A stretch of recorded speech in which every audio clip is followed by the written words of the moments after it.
अस्सलाम वालेकुम जी, वेलकम कहते हैं आपको ई स्किल्स ट्रेनिंग हब के प्लेटफॉर्म से। जैसा कि आपको पहले भी बताया कि हम यहाँ पे न सिर्फ डिजिटल मार्केटिंग ई कॉमर्स सिखाते हैं बल्कि आपके स्टूडेंट्स के स्टार्टअप भी लॉन्च करवाते हैं। मेरे साथ आप कपड़े पड़े देख रहे हैं, ये सिंपल कपड़े नहीं है, ये इसके ऊपर फैब्रिक पेंट हुआ हुआ है। हमारे स्टूडेंट्स हैं जो कि ये लॉन्च करते हैं, उनके घर वाले हैं वो ये बनाते हैं, तो हम ये ऑनलाइन लॉन्च कर सकते हैं। हमारे पास अच्छे क्रिएटिव्स होते हैं, हम बनाते हैं और शूट का तरीका दिखाते हैं। इधर दिखाएं जी, ये हमारे पास टूल्स हैं, सामान है। और इधर करें, आप मेरी तरफ करें, ये देखें, ये वो कपड़े हैं जिसके ऊपर ना क्या बोलते हैं यार इसको, फैब्रिक पेंट है।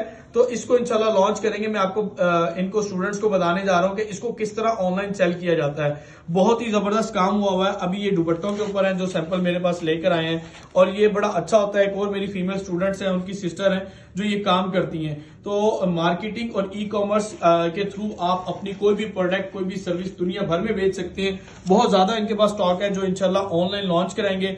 अल्लाह ने चाहा तो एक अच्छा रिस्पॉन्स भी आएगा, क्योंकि हमारे पास ऐसे ऐसे बच्चे हैं कि जिन्होंने ना सिर्फ 100-200 रुपए की चीज को अच्छे तरीके से बेचकर बहुत पैसे कमाए। अचार बेचते हैं, देसी घी बेचते हैं, सोनलवा बेचते हैं, पंजीरी बेचते हैं, कपड़े, जूते, ज्वेलरी, कॉस्मेटिक, हजारों किस्म की चीजें हैं जो कि हम लोग बेच के अच्छी अर्निंग जनरेट कर रहे हैं और हमारे स्टूडेंट कर रहे हैं। उम्मीद है आपको अच्छी लगी होगी। Thank you so much for watching this video. Allah Hafiz.